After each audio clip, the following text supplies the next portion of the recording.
gown. Whispers of law beneath the moon's sweet glow. He's here to guide you through the undertow. From tales of love lost and battles won, to secrets that hide when the day is done. He'll paint the night with stories so stark. Welcome to Family Law After Dark. Light up that cigar and pour a glass of red, as we wade through matters not often said, where hearts and minds often leave a mark. Dive deep into Family Law After Dark. The lawyer's voice smooth like leather, piecing lives only he can tether. In the sultry jazz lounge, let the wisdom flow. Feel the rhythm in the late night glow. Through custody tangles and alimony strife, he navigates the drama of everyday life. With a wry wink and a cheeky remark, let's unravel Family Law After Dark. Light up that cigar and pour a glass of red, as we wade through matters not often said, where hearts and minds often leave a mark. Dive deep into Family Law After Dark.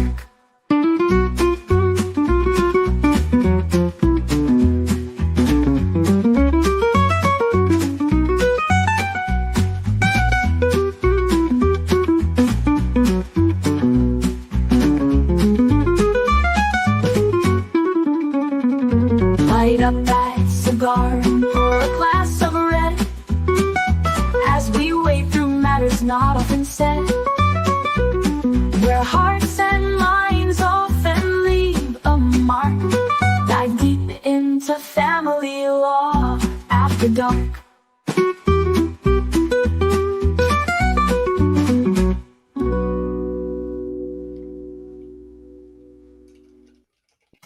All right, let's get this show on the road. My timing is impeccable. My speed is impetuous. No, I don't remember all the words. I was going to do a Mike Tyson impression, but it didn't quite go over. Anyway, sure you want to try that? What, the Mike Tyson impression? No, the one that I'm thinking of, I can't say without getting demonetized. So, also, that was in the 90s. You're not allowed to say those things anymore. And so, but it will remain one of the most compelling bits of sports footage of a press conference of a professional athlete that there ever was. When they write dictionaries and encyclopedias and go back and look at the most compelling moments, there's going to be one of Lennox Lewis and Mike Tyson and that press conference and the shenanigans that ensued. And with that being said, how you feeling? I almost called you Bruce. What's up, Brad? I'm good. How are you? How you doing, Schnitzel? I'm sore. I was just telling you guys all about it. Just lots of yard work. Lots of yard work and lots of Chipotle. No, that was just like a hypothetical. I'm just, I forgot to clean up my desk before starting the show. It is what it is. So disorganized. I am disappointed in you. Messy. Oh, I know. Just so much bullshit on my desk. Look at this water cap. Just, yeah. It looked like a nice white stone. With the lighting. Yeah, it's not a stone. It's definitely not a stone. A plastic. It is a bottle cap here. I'll put it right there. Oh, look at that on camera. Look at that, how it looks. It looks like the oracle of, I don't know, the oracle of something. The southern, oh yeah, totally. Looks like the southern oracle. It looks like a glowing. The southern oracle. I don't know. Anyway, I have an interesting show planned today. There's some interesting choices of topic for today on a Friday. By the way, what are you guys sipping on? I'm sipping on a Busch Light. Oh my. That is classic Midwest, just right on. Classic Midwest alcohol. I have it's called Rowan's Creek from Willett. Rowan's Creek, huh? Rowan's Creek, you said. Rowan's Creek. I have a Keck Frit. More wine. Keck Franco's. I mean, since it's here, It's just Might as like well. every week you're like on some new bottle of wine. I keep forgetting to restock the whiskey, and I just haven't had time. And so we're doing our best. We should just sign him up for a wine of the month club. And No, that's the problem. I'm signed up to like 3. You need whiskey of the month.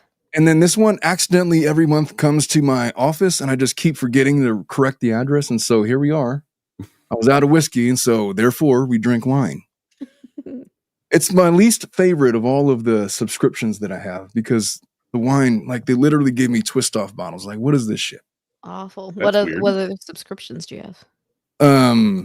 Shit, I don't remember. It's like a Total Wine or something.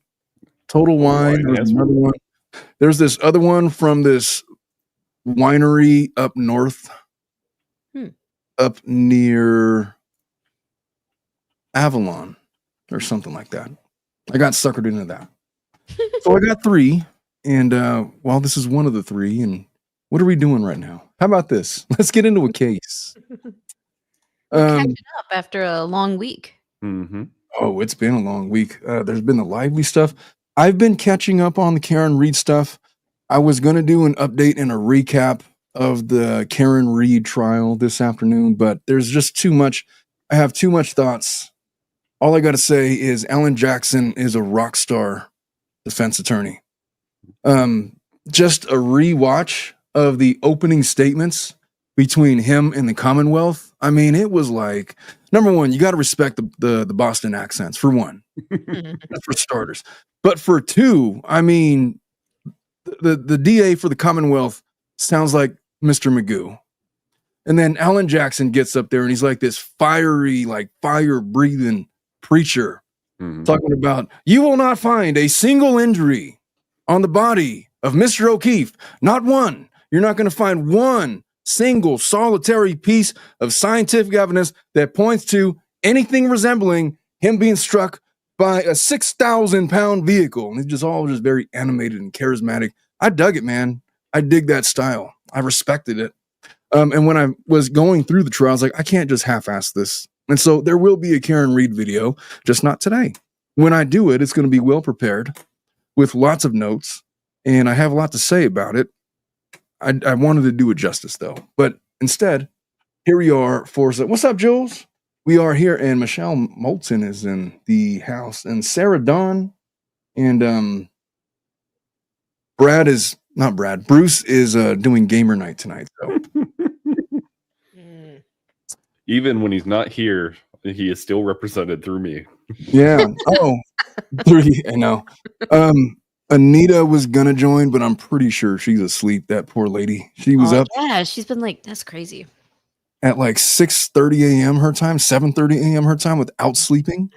Oh my! And it's like 2 a.m. where she's at now. It's like, yeah, you should probably. That's crazy. That's like my gamer days back in the day, staying up that late. That's like law school. It's like, we can't sleep for like 3 days. It's just how it is. Might as well get through it and stop bitching about it. You know what? Just stock up on the 5-hour energies and let's go. I used to make like my own caffeine drinks. I literally bought like liquid caffeine. Oh God, that's terrifying. Oh, it was so bad. You like could OD on that real bad. I never did, thankfully, because I was careful. But you certainly shouldn't keep that around children. No, because yes, you could. Bad things could happen. My son like grabbed my coffee the other day, like he knows he's not supposed to have it, and he like went to take a big gulp, and I was like, no. And it was like 6:30 at night. Like, oh no. No, please no. Oh, that's perfect. Perfect. He's gonna have like these weird dreams at 11:30 midnight. Mom, I dreamt about a unicorn that was trying to kill me. Well, those are my daughters. There's something under the bed. Oh, my son got the the car bed, so nothing can be underneath of it because it's literally on the ground. Ah, there you go. Oh, I try to, my daughters are so tired of me, man. I try to scare them. Like I walked up to my daughter Evelyn yesterday and it was like blowing her hair. It was like, hey, a ghost just blew in your hair. It's like, Dad, no, it didn't. It was you. It's like, what do you mean it was me? I was way over here. No, you weren't. I saw you out of the corner of my eye. Okay, well, when you feel a wind on your cheek in the middle of the night, just know that I saw a ghost. It's like, Dad, you're just pranking me. You're right. She knows me too well. See, And then she wants to sleep with you all night because she's scared. No, Then they're what you really do good is- about that, man. You go in at like 11 p.m. when they're fully pulled out, and you just go. And No, I'm not that evil, man. There's certain boundaries I won't cross. Like I won't like break into their room like wearing a Halloween mask. And Oh, I love playing hide and seek. And so I will play that with my son, but even before I had him, I'd still play it with adults. I could genuinely I say like- I've never played hide and seek as an adult.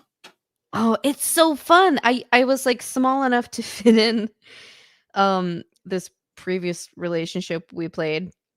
Don't And tell me I a suitcase. You're like- small enough to fit in a suitcase, and so. no, not the suitcase, but the washing machine.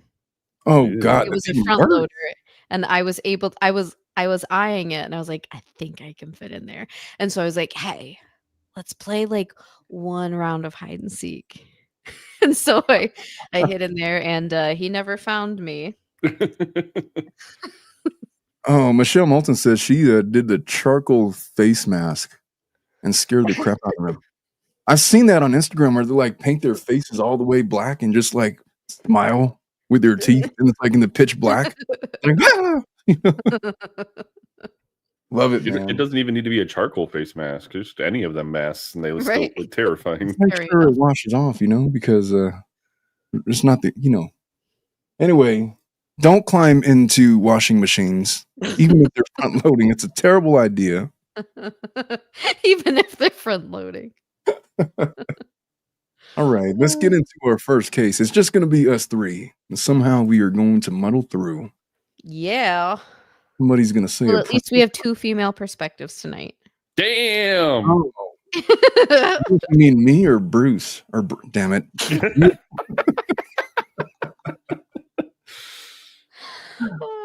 Whenever it's about to come out of my mouth, it's like 50-50 I'm going to That's get it what she right. said. Exactly.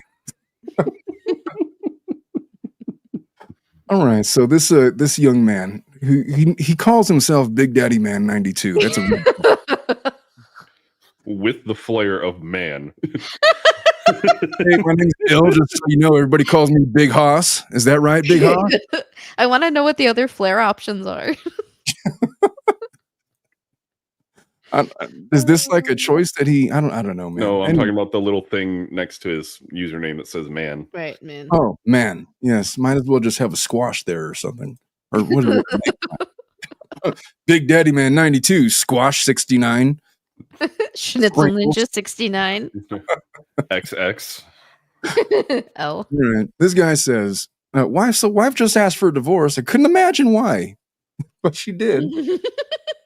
A few days ago. I can't say it hasn't been an easy few years, but I'm not going to fight her on it. We've come to this talk before, but due to my issues in the bedroom, which is another can of worms, what do you think he means by this, Brad? To me, it sounds like ED, but Wouldn't that be? Why else wouldn't he like just blurt it out there? yeah, like if you don't need to beat around the bush. Just be like, hey, I've got ED. Like There's like easy solutions for that nowadays. I feel like that was a problem like in the 50s. you would think, but Nowadays, I we was- know much more about sexual health and like there's like well, cheat the codes. abusive ex that I was with was an alcoholic, is an alcoholic, but he had issues like this and had to take pills. But I believe it was because of the years and years of alcoholism that affected that. Yeah, because it causes swelling in the organs, which produces high blood pressure, which is a bad recipe for a hard erection. Yeah, I'm and a there was doctor no of the swelling law. there either. So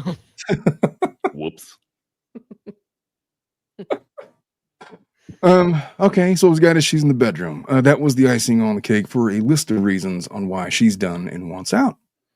Thinking about it, I believe I saw this coming for a while now.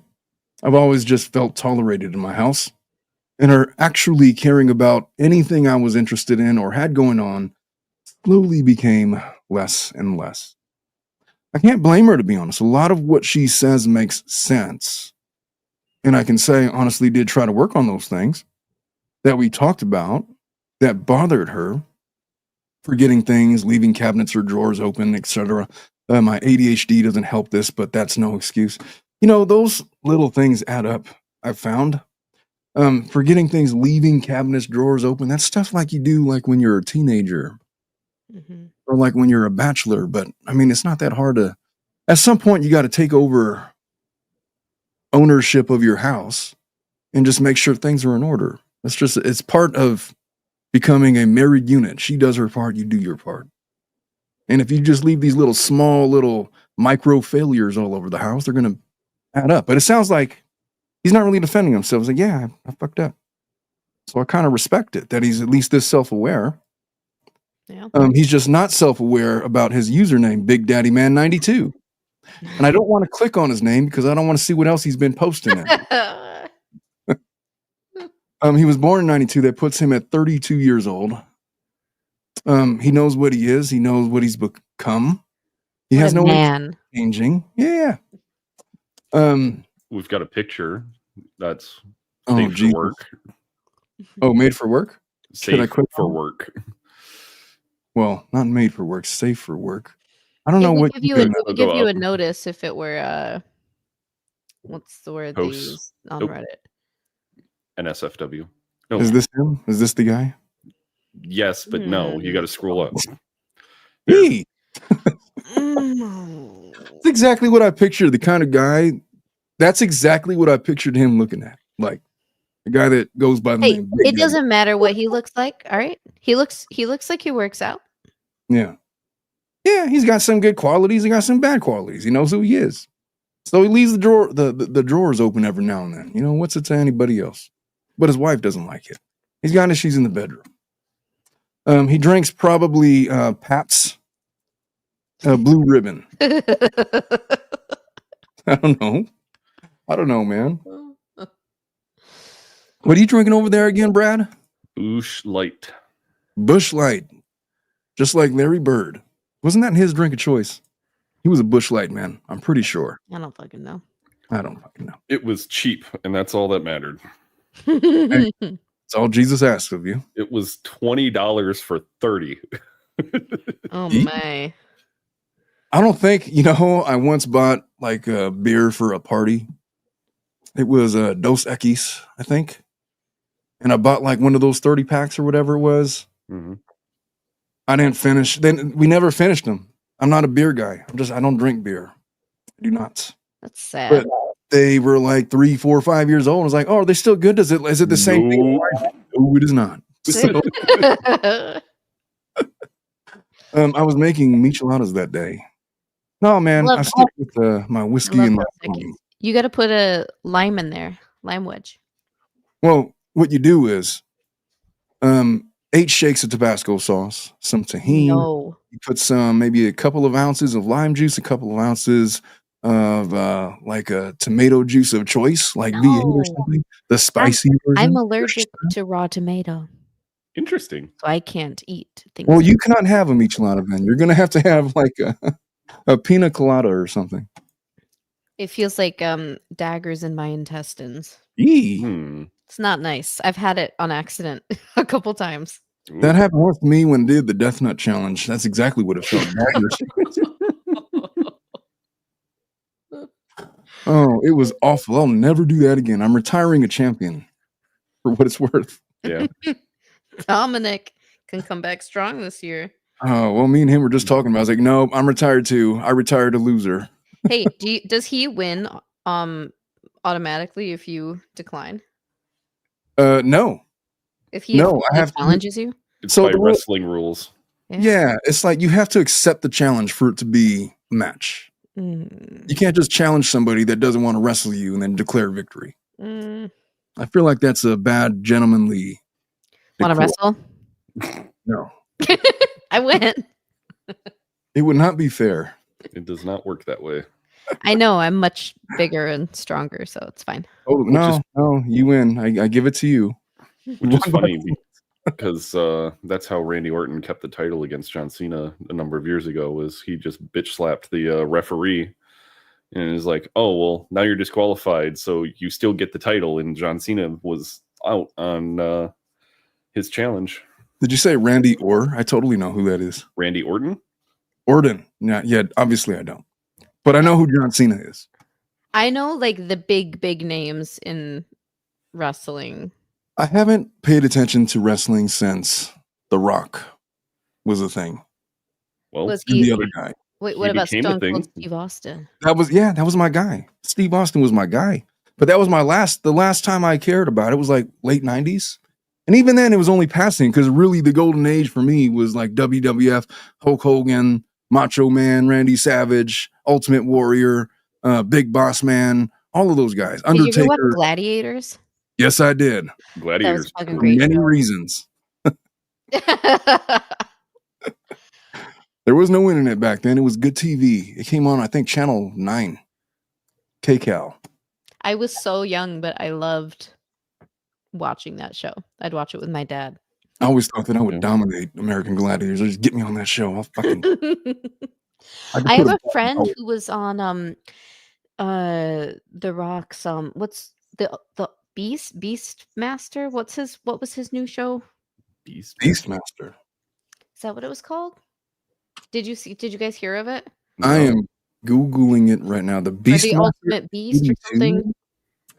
Is this a movie or a television? No, it's a TV show. Beastmaster TV show. TV series from 99 to 2002. It was Australian, Canadian, American television series. I can tell you in good confidence, I never watched this show, whatever it is. That I don't think The Rock was in that. Hold on. No, it's where regular people go, not regular people, but they're muscular, athletic people face each other in these challenges, and then there's like a winner at the end of the episode. I'm sure I watched it. It just never stuck the way that Gladiators did, you know? Yeah. And also, this is 99 to 2002. I was already in college by then. What do I be doing watching a show like that? I was preoccupied by so many things. Oh, the Titan Games. The Titan game. Well, that's completely different. All right. And Yeah. was it Jessie Graff? Do you know her from American Ninja Warrior? No. I do not watch these. Well, I'm going to show you what I'm looking at. Since we've completely given up on Big Daddy 92. Is this what you're talking about? This Yeah. guy? The Titan show? Yeah. Well, I've never watched the show. Anyway, one of my friends was on that. Is that's not DMX. No. When does this show a thing? It's like COVID times. I think. 2019 to 2020. Definitely did not. Yeah, didn't watch it. I think during COVID, I was like catching up on all of these like really good movies that I hadn't watched in a long time. The What press else? claimed it would be similar to NBC's 2008 remake of American Gladiators. Well, major fail on that. It never caught on. It didn't. I thought it was like entertaining, but Yeah, it'd be wow. like And also, he's my celebrity crush. totally. So, well, if they had like I don't know, man. I don't even honestly know that was a thing. But The Rock is my celebrity crush too. Threesome. Jesus. But I don't think The Rock is your hall pass there, Omar. No. Rock is not my hall pass. If you like went to Europe and like, honey. The Rock is called I Must Go. Oh, that would be so funny. Oh, Wait, who are your Jesus. guys' hall passes? I don't remember who you said. I don't have a hall pass. You don't have a hall pass? Nope. But like, what if you pretended that would ever happen, but you wouldn't actually do it? I already know who my hall pass is. I have two. No.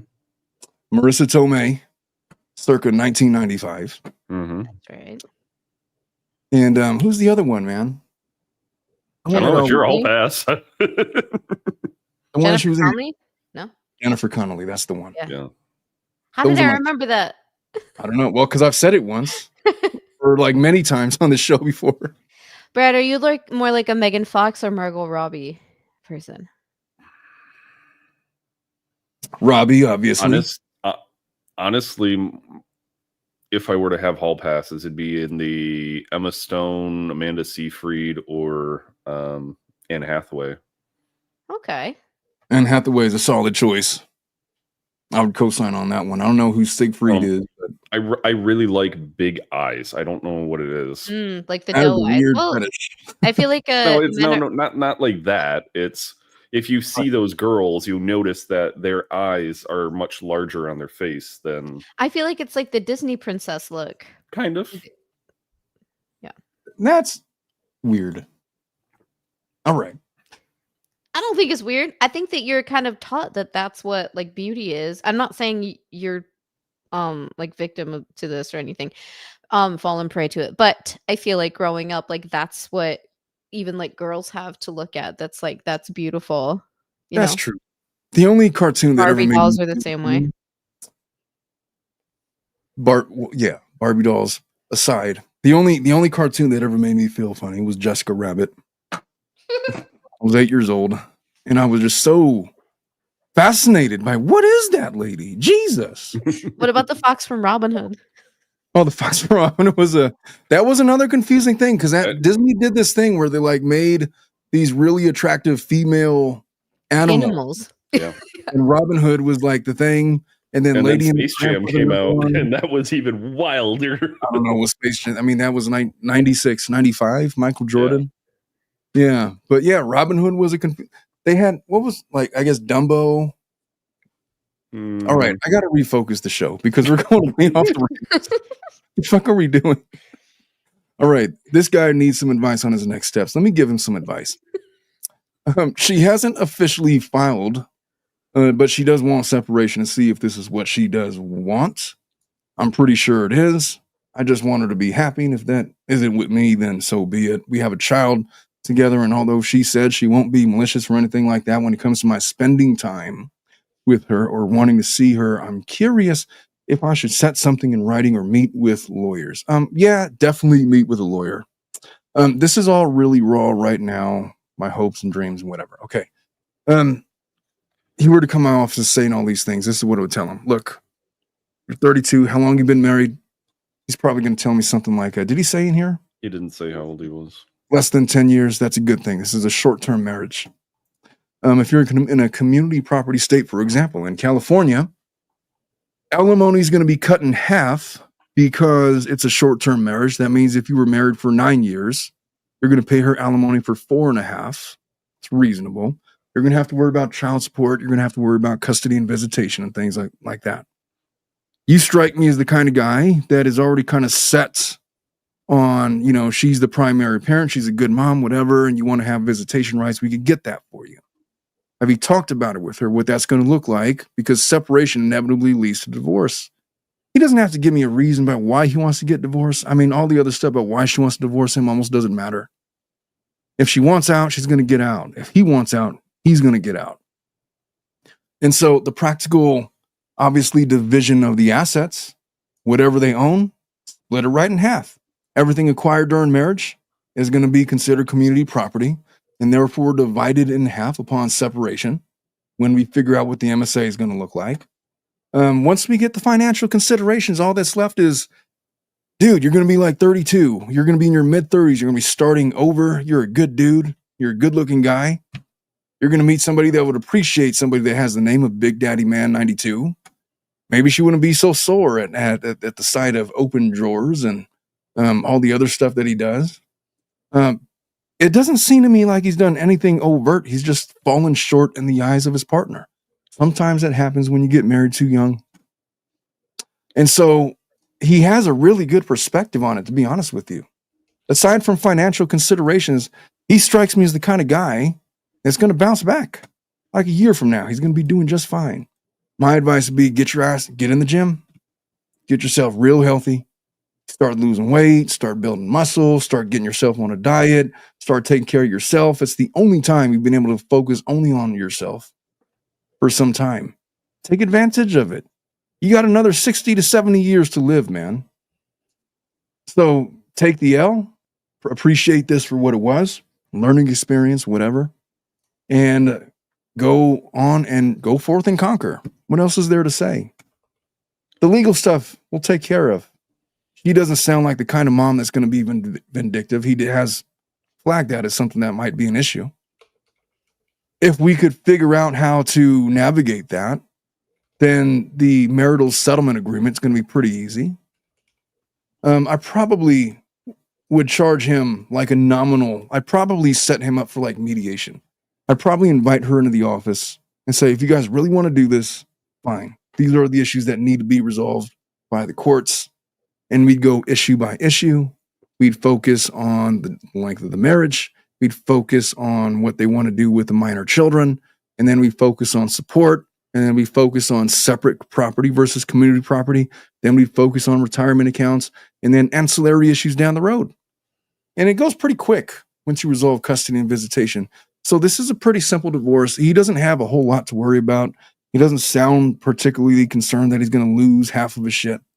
I think that he'd probably be open to that and think, you know what? We've been married this long. She should have half of whatever. We built this together. He's got a positive attitude. Maybe I'm wrong on that, but that's what I'm reading from reading his post. What do you guys think about that? I think that's a good take. I got a completely different read on it. Holy shit. What do you got, Brad?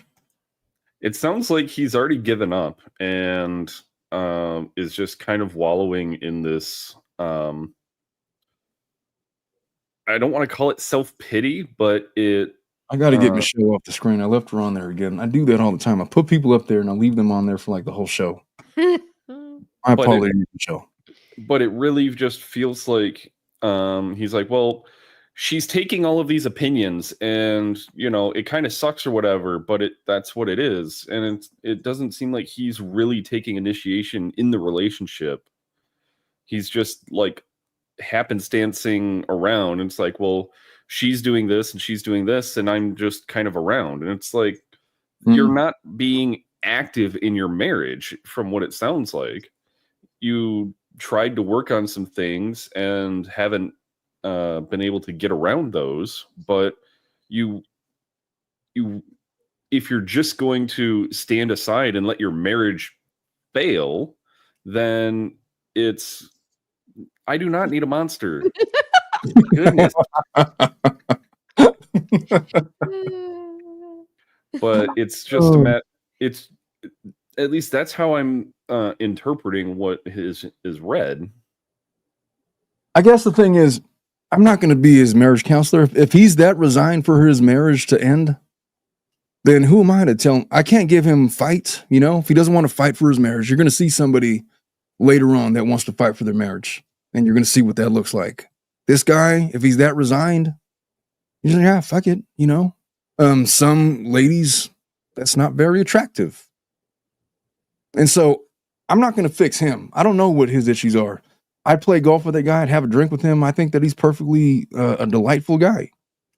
I'd go to the gym with him and work out. I'd be his friend. But in terms of husband material, he's not for everybody. But he's definitely not for everybody either. There's people out there that will appreciate him. And if at 32 he realizes that this is, look, I've tried. I can't help it. I am what I am. There are some people that would not get hung up on doors being open and cabinets being open and leaving the place a mess and doing this and that because he's got other good qualities that they value more. So why fight it, man? At 32, you want to be single? Then do it. Because I guess the other side of that is that he tries to fight for a marriage for a lady that's clearly not 100% sold on what he's selling. And then 10 years down the road, he's in the same spot, but now he's 42 and she's found like a boyfriend or something. And then because she's not being fulfilled for a myriad different reasons, and he's probably gained weight because that's what a lot of people do in their 40s. And just his options for being single are substantially lower He has a lot more to lose now because he's accumulated more assets. And so the division of property is going to hurt a lot more. And so that's really what you risk. It's a cost benefit analysis. It's like I could do this now and move on and change the way I'm living my life and try to start over with somebody else that appreciates me more, where it's a better fit. Or I could try to make this failed marriage work. I know it's kind of not going to, because she really just seems not to like me. And maybe that's right or wrong, but who am I to put the fight into this guy? If he wants to fight for his wife, he will. If he's resigned to it, I mean, well, that's an option. Be single at 32 then. And reserve your future for somebody else. You live and you learn. You'll have another crack at the apple, and you can start anew. I guess that's my perspective. What do you think about that, Brad? It's Bruce. It is. You're messing it. Now you're trying to make it bad there. But yeah, I mean, I just, you have this mindset, and you're like, oh well, he's just being a beta and not wanting to do anything. But if you I looked through the comments to see if there was any pieces of it. Apparently they have a 5-year-old daughter. No. And nothing else really mentioned. That's really the reason to stay together, because the danger is, and that's what he's worried about. We get divorced, then he's going to lose access to his daughter. That's his biggest fear. I don't honestly think that he likes her that much. The way that he writes, it just doesn't sound like he likes her that much. The reason he's resigned is because he's like, she's all right. She's mid. She's fine. But I think he's envisioning a life where it might work out with somebody else. But his main concern is his 5-year-old daughter, whom he may lose access to if she gets real vindictive and wants to accuse him of being an alcoholic because he's drinking Pabst Blue Ribbon all the time. 30 packs on a Sunday. Who knows? What's up, Paralegal Liz? I ain't seen her in a while. Can you file for and admit to adultery as a plaintiff in your state? In my state, it doesn't matter who committed adultery. They don't give a shit. It's a no-fault state. They don't care if you adulterated 50 different men or women, or both. That's why all the Hollywood people are there. It is not factored into the equation. All right. I feel like we've answered this guy's question good enough. Let us move on to this next one. This guy is 26 years old, wants to divorce. He is 28, his wife is 26, and she wants a divorce. How do I make her stay? So this is the juxtaposition of that. And I guess we're going to see we're going to see something. Let's see what we see. All right. He wants to know how to make his wife stay. So my wife today served me with divorce papers. I don't know why. I thought we were good again. My wife and I had been together for almost 10 years. 10 years, bro. She was 16. Married for 3. And over 2 years ago, we greet our baby boy, but sadly we lost him almost a year ago. Damn. Since our baby boy passed away, she hasn't been the same. She cried herself to sleep. And until some time back, she got too dependent on sleeping pills. Our life has been a mess. But I thought that we had each other. Since we lost our baby, she hasn't come back to work. Even if she's the brightest and prettiest OT I know. What is an OT? Occupational therapist? I miss seeing her with her colorful scrubs and helping her to do some weird things for her clients instead of being a sack of potatoes in bed. I've tried all. I even went through her work papers to see if I could do something that's there to make her leave the bed. I thought that I had it, but she started to go out with some old ladies to do gardening. I thought we were getting better. I even making her a little wall thing so she can have a little garden in our apartment. But after 3 weeks of her gardening, she just serves me with divorce papers. She's not asking for anything. She doesn't even want the cats. It's like she just wants to leave as quick as possible. I don't even know what she got time to go to a lawyer to get the papers. I can't let her go. I love her so much. She's been my first everything, and I'm desperate looking for a way to keep her with me. What do y'all think of that? Counseling. Lots of counseling. She doesn't want Yeah, it. that's my answer. But, okay, what if it's a situation where they just lost a kid? It's been extremely traumatic for her. And being with him is a reminder of her child. And she's just not interested, nor is she willing to go to counseling to address it. I think I'd maybe recommend doing just a separation, as in like spend if he still wants the relationship and is willing to give her like the space that obviously she's like apparently feels like she needs, maybe give her 6 months to a year and say like, I promise you, like I'll be committed to if in this time frame you think you're ready to talk and to work on things, or you have an answer, a different way. But I'm going to commit to you that I'm going to give you that time, and maybe just give her that space that she needs to. But like, it's like she doesn't really know how to communicate that right now because she's in so much pain. You think it's safe for her to be by herself? No, I honestly don't. Well, I don't mean like she doesn't need to go like be by herself, but I mean not with him. Like maybe he could suggest she goes and lives with her family or something like that.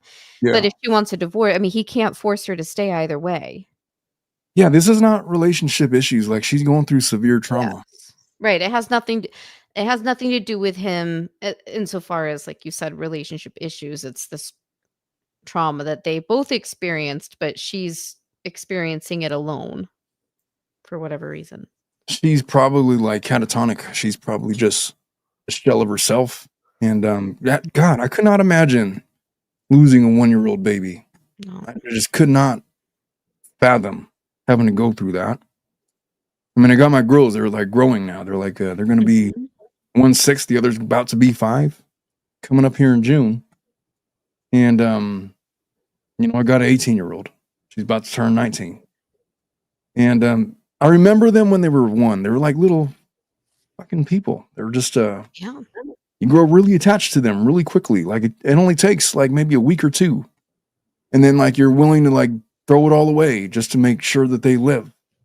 Mhm. And so you spend a whole year with this kid. And I don't know how he passed, if it was a medical condition or an accident, but I have a friend who had they were married and she had a 7-month-old who passed away from SIDS. Oof. And like she was very open about it on online and with people. But I mean, it made me think about that happening and this whole thing. I just can't even imagine, like you said. I mean, yeah. like one of the absolute worst things that could happen to somebody. It's he can't fix what she's going through, and he needs to understand that. Mhm. It might just be that he needs to remove himself from the equation for at least a while, man. Just give her some space. She's got a lot to work through. I can't even begin to traverse that mountain that she's going to have to climb. She might not ever pull out of it, honestly, if the wrong thing happens. She needs a lot of individualized trauma therapy. And so this isn't really so much a relationship issue, but, good on him for, having this thought. But honestly, I think that you're right. I think that the way to keep her is to give her space and let her grieve. She might wake up from it or she might not. It might be like a lifelong thing with her, or it may be that she just needed like 6 months. Mhm. And then you guys could like start anew and like acknowledge, because the reality is you guys were the parents. You're one half of the parent team. And so at one point, you're the only person that's going to be able to relate to the loss that she's experienced. She's going to need you at some point. She just can't see you right now. And so maybe the answer is to just leave her alone. Nobody's talking about divorce. She's not talking about that. Well, I guess she served with divorce papers, didn't she? Mhm. Well, the thing about getting served with divorce papers is that doesn't equal divorce.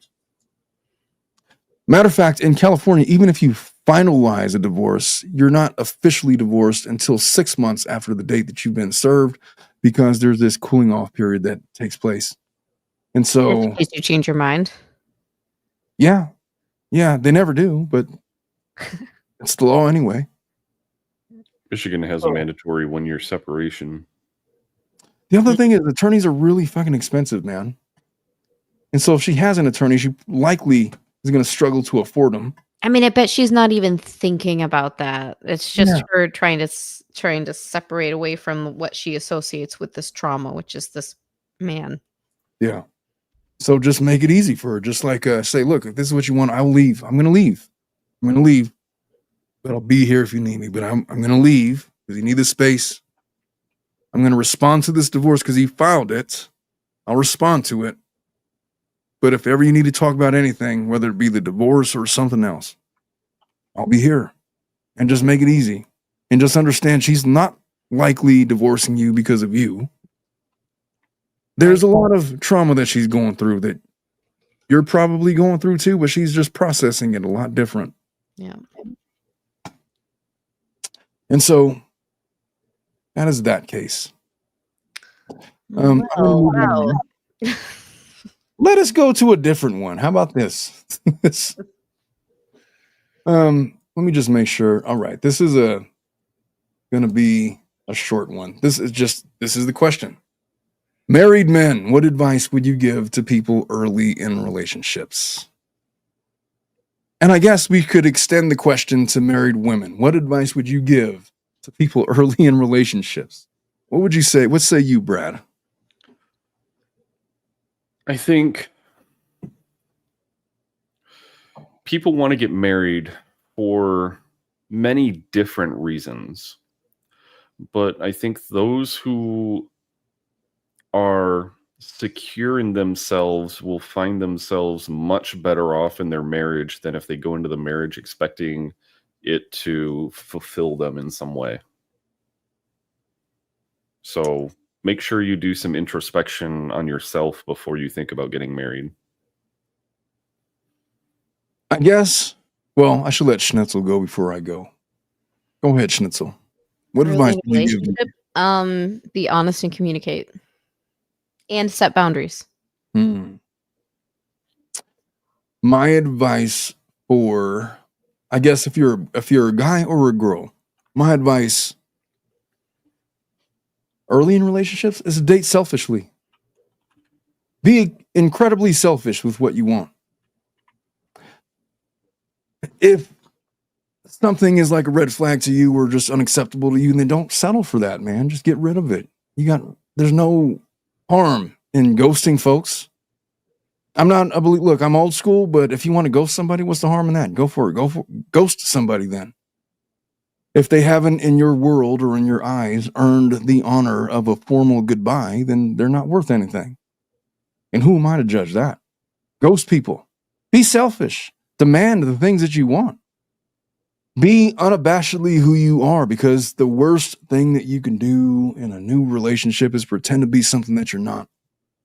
That's going to create so many problems down the road because you're not that thing. And it's going to become exhausting being with that person, trying to be this thing. So date selfishly. Go for whatever it is that you want. Everything that you desire. If you desire to have perfect model level 10s, then go after 10s. If you could get one, then good for you.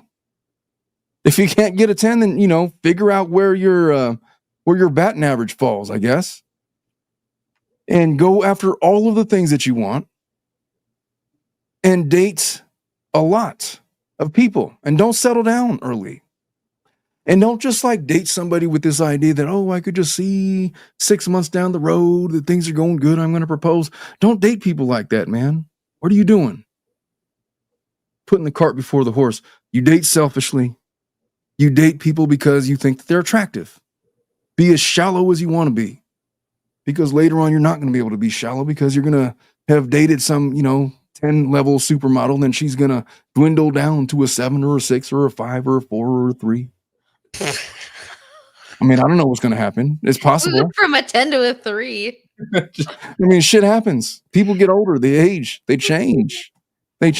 So date for what you want and demand the things that you want. Don't be a dick about it. Look, if you're a man, you pay for the meal. You pay the bill.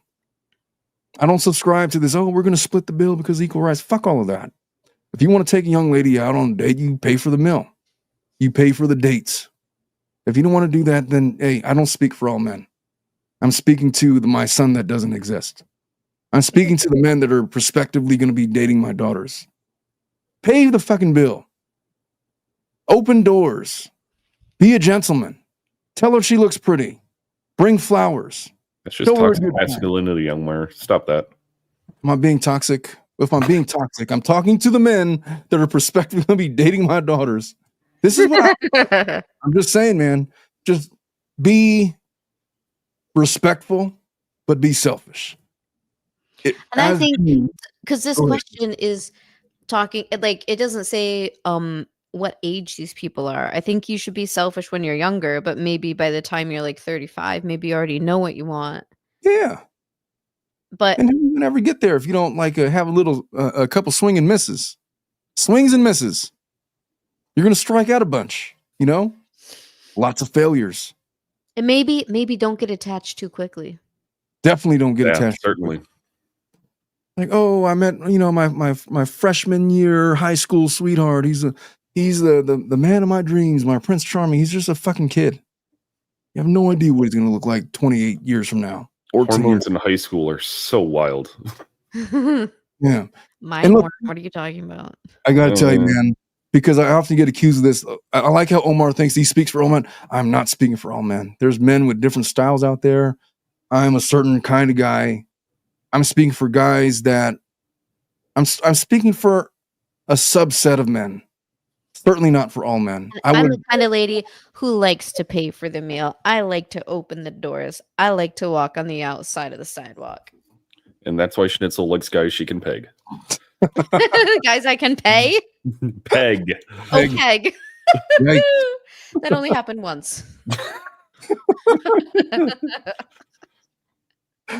Oh, look, if you meet an independent woman like that and she challenges you on the bill, then fucking split it then. But you're offering to pay for the full bill. But I'm also saying, but it's nice to have that other stuff done too, not for chivalry or because they're a guy, but it's like it makes me feel like it's just like a nice, thoughtful gesture. Yeah, and that's why I like to do it too. I'm not saying be like caveman and club a lady by the over the head and drag her by her hair into your lair. Wait, you're not supposed to do that? No, man. You don't demand to pay anything. You offer to pay. You be delicate about it, you know? And if she's like that high strung, I absolutely refuse to let you pay the bill. I will pay my share. Okay. Have you seen those videos that go around Twitter of the ladies that bring like their friend group to a first date and expect the guy to pay for the table's bill? That's the other thing. Fuck her friends. Not literally, but disregard her. I'm not saying forever. I'm just saying if you're on a first date with a lady and she's bringing her friends with you, no, man. Unless you agree to that beforehand, like you're agreeing to spend time with her, you and her, right? Individually, separately and apart, because you're trying to get to know her. You're not trying to get to know her own friend group. Honestly, the friends shouldn't be introduced until like a couple of months after you decide that, oh, she's worth keeping around or he's worth keeping around. She's worthy of an investment in time to get to know her inner circle and those kinds of things. But yeah, I've seen those, and that's just, I don't even know what to say to it. It's just such a red flag. Like, oh, you're not going to pay for all my friends? No, I ain't going to pay for all your friends. Who are they? Am I dating them? Did I offer to take? I mean, unless like you're inviting them to a party that you've already. Obviously, there's the exceptions to everything, but yeah, the expectation that they're gonna come out for your birthday and you're just gonna front the entire bill for everybody, and that's not been discussed. Yeah, you don't do that to people. You wouldn't do that to a family member. You shouldn't do it to a man that you're prospectively trying to date. Especially if they're, offering certain things to pay for you or whatever. I don't know. What's your take on that, Schnitzel? I don't know. I just think what I Could I just ask you this? In what world would you demand that a guy that you're dating must pay for all of your friends that you invited to the group and there's like 12 of them? I think that's ridiculous. I think even taking expecting a man to pay for something, it to me is ridiculous, especially if it's like a first date or something like Yeah. that.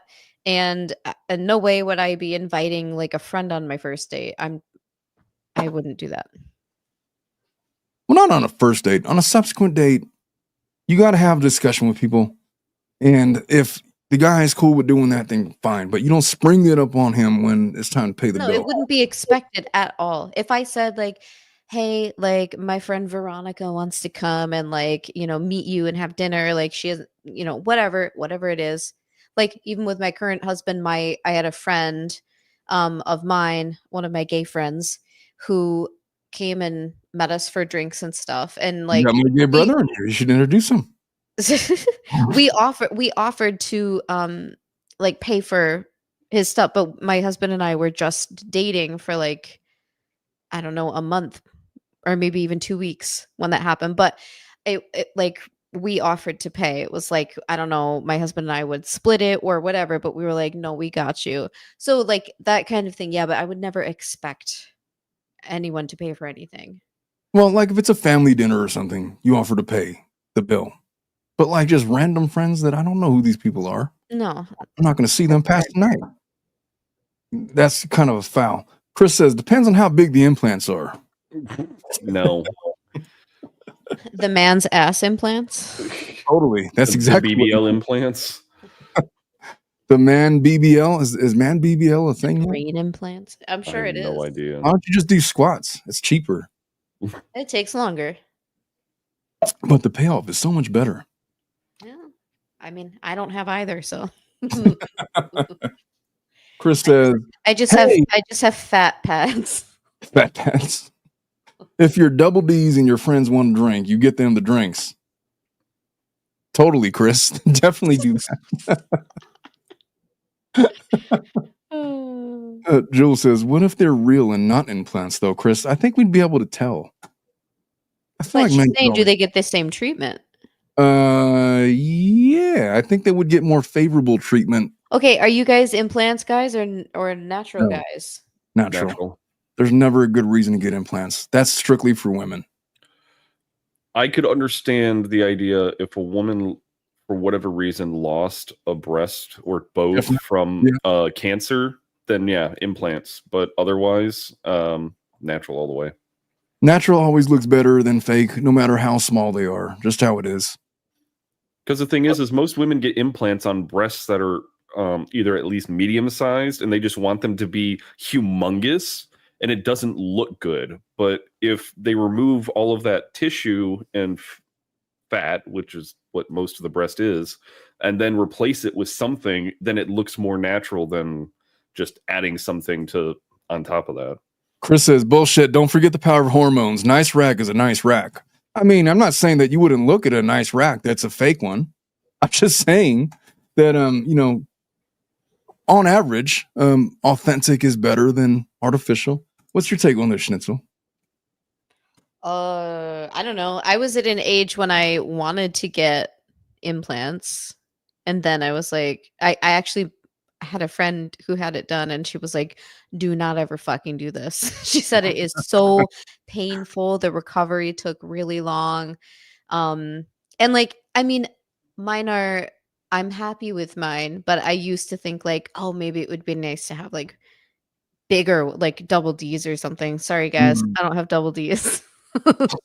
But anyway, no, I mean, I'm happy with mine. Like at this point in my life, like I wouldn't, even after breastfeeding, like I think like I still love my body, but they're not like as nice as they were before. But I wouldn't go and get like a breast lift for it. I'm just kind of at a point where I'm like, yep, that's my body. And I think most men could appreciate that women go through things, and if they like have kids, their body's not going to be like it was before they had kids. And we know that, and those are battle scars, man. That's just how it goes. Schnitzel, what do you think about the mommy makeovers? I think part of me like wishes that people could just love their bodies, but I know that everyone is born with a different body, and I know there are standards we're kind of raised even subconsciously to kind of want to aspire to or achieve. And I also think that if that helps a woman with her self-confidence and she's happy that she's doing it and she's happy that she's done it and that makes her feel better, if she has the money and the willpower and everything, then go for it. By the way, Jules says, I can't do that implant shit. Crow says, the moment I can, the first thing I'm going to do is get a breast reduction. Liz says, mine's be deflated now after 2 kids. And I've been breastfeeding for almost 5 years. Man. I know people have opinions on that shit. I know. I don't care. That's like the journey we're on, and I'm happy with it. But like, yeah, I don't know. I'm looking forward to having just my own body to myself. Not being the breakfast bar. There's What? this Not being the breakfast bar. Yeah. breakfast bar. There's this cartoon about it's a Betty Boop cartoon where it's like this cat that gives like birth to a litter, and they literally like suck her dry. And then when she's like just next to nothing, like they're grown, and then she's just dead. It's like, wow, what a cartoon. That's like The Giving Tree. Mhm. Yeah, totally. That is one of my favorite books, and it makes me cry every time I read it.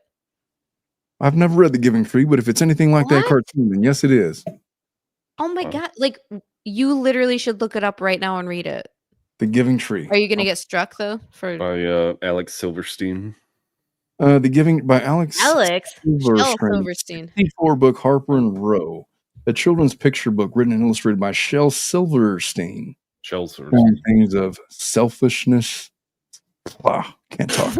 Selflessness, sacrifice, unconditional love between a tree and a boy. Read it. Right now? Yes. How long is it? 5-7 minutes. In the final pages, both the tree No, and the boy. no! Don't read ahead. Do not. All Yeah. right. Well, I'll He's read it already later. spoiled. Don't. I can run upstairs and get it. If Let you us can't move find a on to the PDF. next case. No, please. All right. If you run upstairs and get it, you can read it. No, but you should read it. You want me to read it? Well, I can't Yes. get your book from upstairs. Well, no, come on. The Giving Tree. The Giving Tree. This is what FLAD has turned into. I don't It's know if turned into the Here, rest I'm of sending it to you. I have it. I have the Okay. PDF right here. I'll send it in Alright. chat. It's in private chat. All right, I have it now. Okay, Photocopy. it says, once there was a tree, and she loved a little boy, and every day the boy would come, and he would gather her leaves, and make them into crowns, and play the king of the forest. He would climb up her trunk, and swing from her branches, and eat apples, and they would play hide and go seek. And when he was tired, he would sleep in her shade, and the boy loved the tree very much, and the tree was happy. But time went by, and the boy grew older, and the tree was often alone. Then one day the boy came to the tree, and the tree said, "Come, boy, come and climb up my trunk and swing from my branches, and eat apples and play in the shade, and be happy." I'm too big to climb and play," said the boy. "I want to buy things and have fun. I want some money. Can you give me some money?" "I'm sorry, but I have no money. I have only leaves and apples. Take my apples, boy, and sell them in the city. Then you will have money and you will be happy." And so the boy climbed up the tree and gathered her apples and carried them away, and the tree was happy. But then the boy stayed for a long time, and the tree was sad. And then one day, the boy came back, and the tree shook with joy, and she said, "Come, boy, climb up my trunk and swing from my branches and be happy." "I am too busy to climb trees," said the boy. "I want a house to keep me warm," he said. "I want a wife. I want children. So I need a house. Can you give me a house?" "I have no house," said the tree. "The forest is my house, but you may cut off my branches and build a house. Then you will be happy." So the boy cut off her branches and carried them away to build his house. And the tree was happy, but the boy stayed away for a long time. And when he came back, the tree was so happy, she could hardly speak. "Come, boy," she whispered. "Come and play. I'm too old and sad to play, said the boy. I want a boat that will take me far away from here. Can you give me a boat? Cut down my trunk and make me a boat, said the tree. Then you can sail away and be happy. And so the boy cut down her trunk and made a boat and sailed away, and the tree was happy. But not really. And after a long time, the boy came back again. I'm sorry, boy, said the tree, but I have nothing left to give you. My apples are gone. My teeth are too weak for apples, said the boy. My branches are gone, said the tree. You cannot swing on them. Well, I'm too old to swing on branches, said the boy. My trunk is gone, said the tree. You cannot climb. I'm too tired to climb, said the boy. I'm sorry, sighed the tree. I wish that I could give you something, but I have nothing left. I'm just an old stump. I'm sorry. I don't need very much, said the boy. Just a quiet place to sit and rest. I'm very tired. Well, said the tree, straightening herself up as much as she could. Well, an old stump is good for sitting and resting. Come, boy, sit down and rest. And the boy did, and the tree was happy. The end. That is a first in FLAD history that we read a child's book. But it's not just a child's book. I'm crying. Well, that is motherhood. That is parenthood in the I gist. cried even before I ever had a kid when I would read it. All right. It's so weird looking at all the images and them saying, "Oh, the boy," and it's like, no, that dude's got male pattern baldness, and But it was to her, it was her boy, no matter Right. how old he Dear was. boy, no matter how old. I gotta blow my nose. My goodness gracious. All right, I'm going to move on to another case, lest we lose focus. All right, so this guy wants to know how to date for marriage. Apologies and thank you. Oh, yes, ma'am, you're doing good. All right, so this guy says, I'm a 29-year-old guy who has always been marriage-minded, except for one period of my life where I tried to convince myself I could date casually, only to end up hurting myself. See, the thing about dating casually is you got to date casually. You can't get sidetracked by thoughts of commitment and marriage. That's not the same thing. Never been good at dating, meeting women, but I've been in a few relationships, but being loyal, faithful, committed comes very naturally for me. I was recently dumped just before Christmas by a woman I was convinced I was going to marry. Totally blindsided by it. We both had compatible visions of the future, which we discussed, even reveled in, dreamed of, at length. Wanting a big family, active social lives, financial planning, both in graduate professional school for our careers. I feel like I'm in like child story voice right now. Which I thought should have been the major determinant in a successful relationship long term. However, we didn't have a lot of common hobbies, and we disagreed on a handful of issues, which apparently convinced her we weren't right for each other. Still trying to get over her, honestly, still hoping she'll come back as I try to work on myself, though. I know that's very unlikely. I'm in a spot now where I'm heartbroken for my individual loss, but also thinking towards the future. Time is still flying. I don't want to settle down too late. I don't want to be an old dad. I want to use my youth to build the foundation of a loving relationship and successful marriage, like those I've seen in my immediate and extended family, and family friends growing up, and those I see budding in my peer group. But I feel I'm in a tough spot personally. If there needs to be significant overlap in hobbies, interests, and values, I don't think I'm a good match for many people. I'm an odd duck. I'm fairly conservative in my value system. Wait, While my Brad, interests, did you rate this? I Totally. did not. I am happily married. How dare you accuse me of being a young floozy? That is so Midwest. Brad is all Midwest right now. It's kind of hard not to be, but It's kind of hard not to be.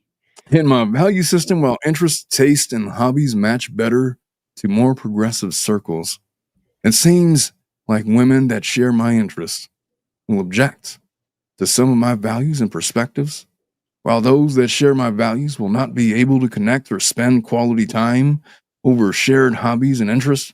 For my part, I'd prefer to have a shared value system, so long as my spouse and I can find ways to enjoy each other's company. To complicate the issue, I feel like there aren't many easy avenues to meet anyone anymore. Don't get me started on online dating. Well, then I won't. Let alone to meet people where the intent of clearly meeting people for dating is accepted and on the table, let alone where the intent of dating for marriage is acceptable. Oh, this young man. Yeah. So I have to ask, how did you all do it? Specifically those who always wanted to get married and felt you needed to find someone. How did you approach dating early, conversations to find a potential spouse? Where did you go to meet people? I could answer this man very honestly. Do it. I stopped giving a fuck about all of those things. All of these things, all of these idealizations that you've created in your 29-year-old brain are constructs of a future that other people have built for you. And you're trying to fit your life into these square pegs where perhaps maybe they don't fit, and you're being awfully rigid in your interpretation of everything. And that lends itself to not having very many suitors.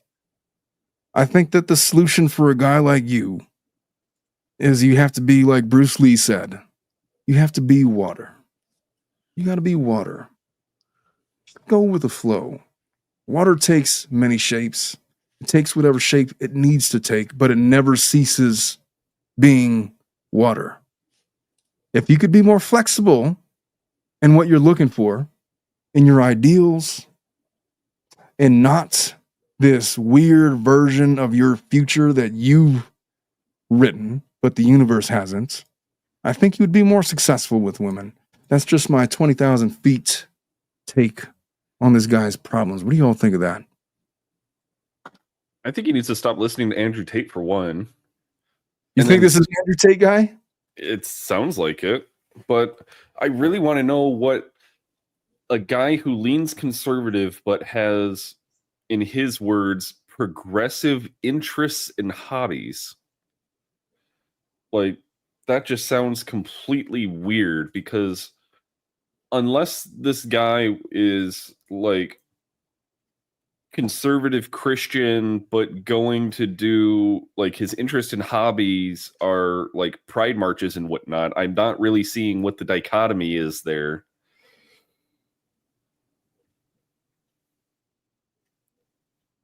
All right. What do you think about this? I think I made a couple of notes. I think he should travel.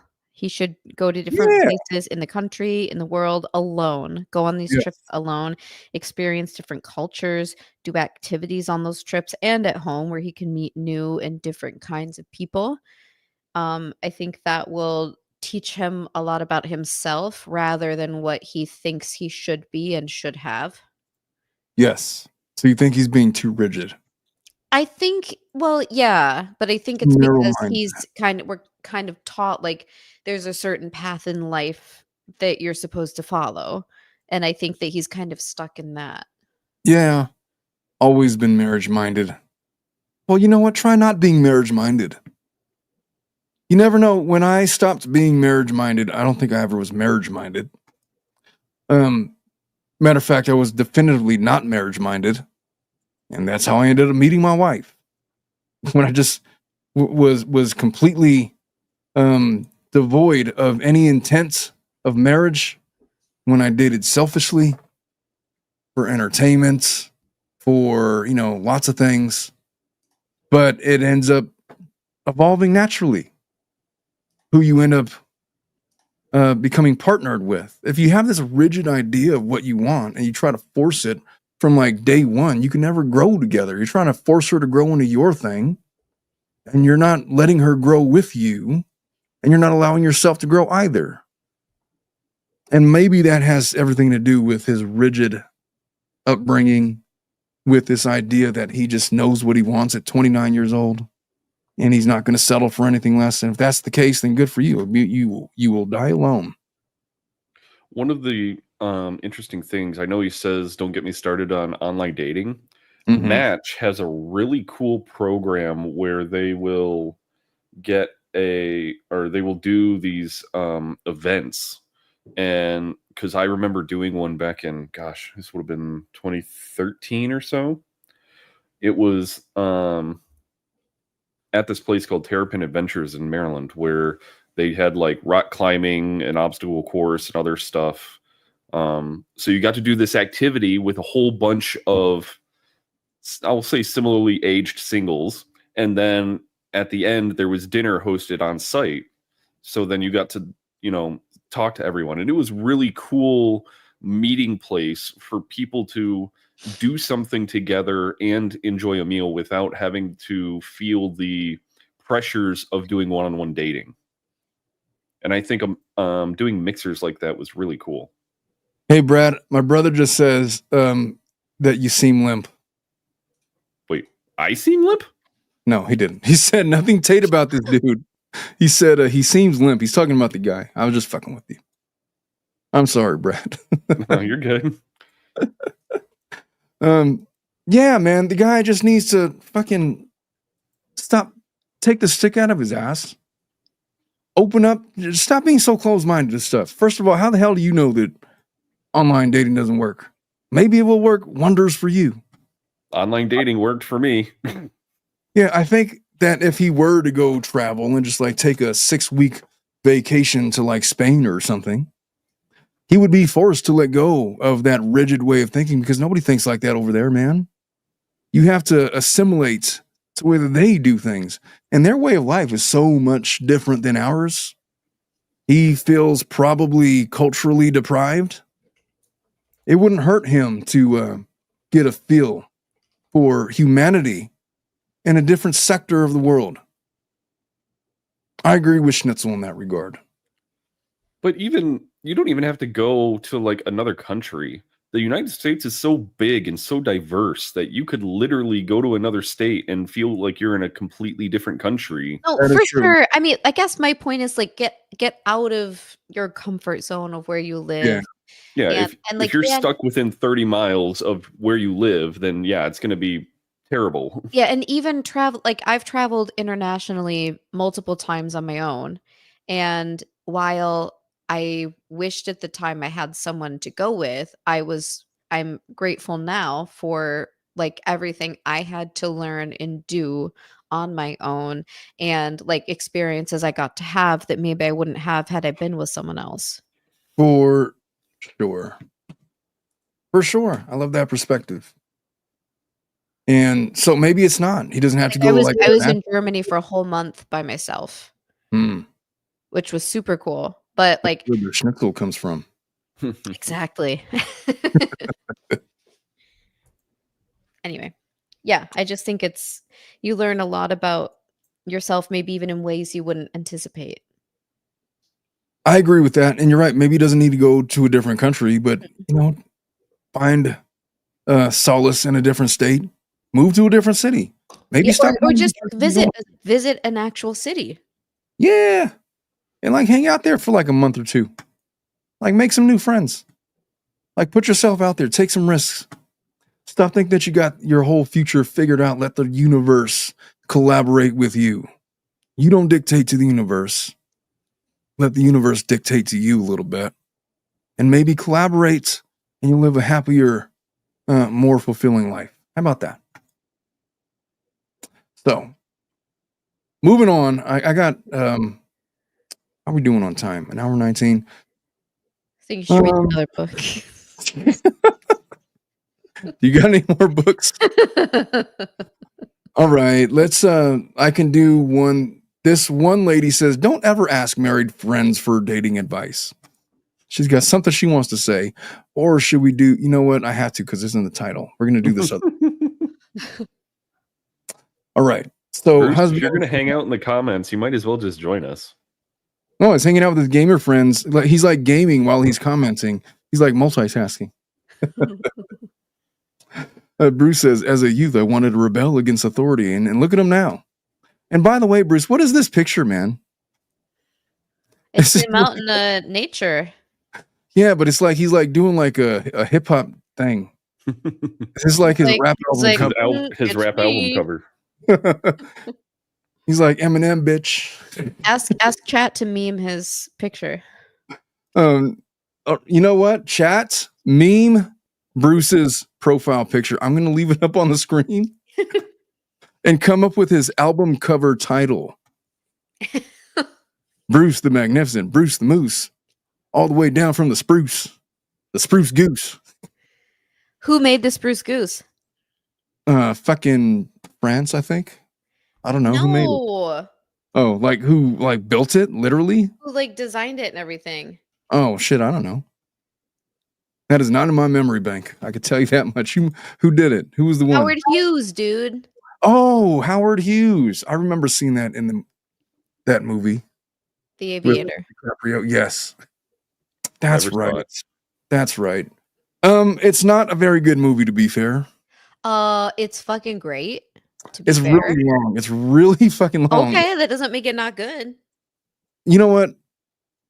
When I watched it, I didn't think it was a bad movie, but I tried to rewatch it recently and I was really bored. You gotta be in the mood to be like in the mindset of this like person with this mental illness. Yeah. And he's really frustrating because of the ADH thing, the germaphobe thing, all of that. But the plane scenes are pretty cool. And like he takes a lady up on for a date in like this private jet in like 1928. This Which was lady. Magical. Well, she was a lady. Shouldn't. I don't remember who she was. Was that like ended up being his wife? Katharine Hepburn. Holy shit, Kat the legendary.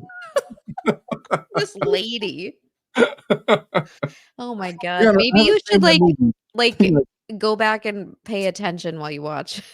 I mean, it's been 20 years since I've seen the film, so It's been a while since I've seen it, but I did my what is it? My dossier, my senior dossier on Howard Hughes. oh boy. Yeah. How did the Vegas years go? Vegas years.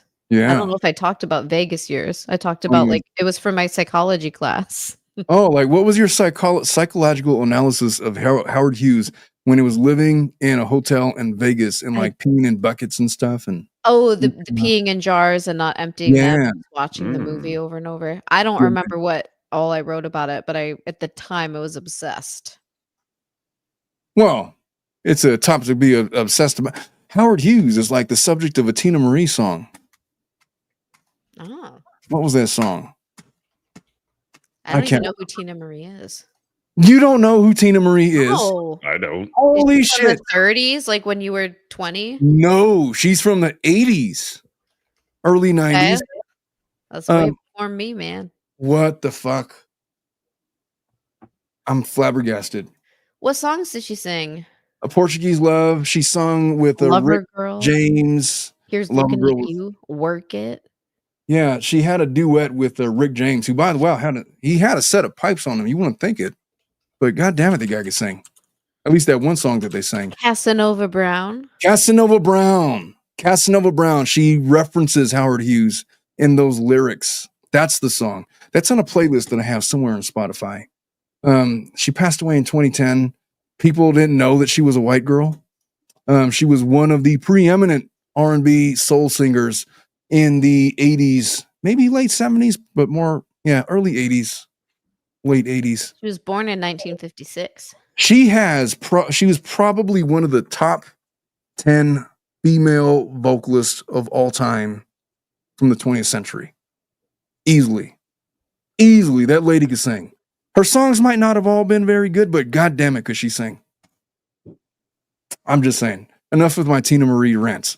This guy wants to know about an open marriage.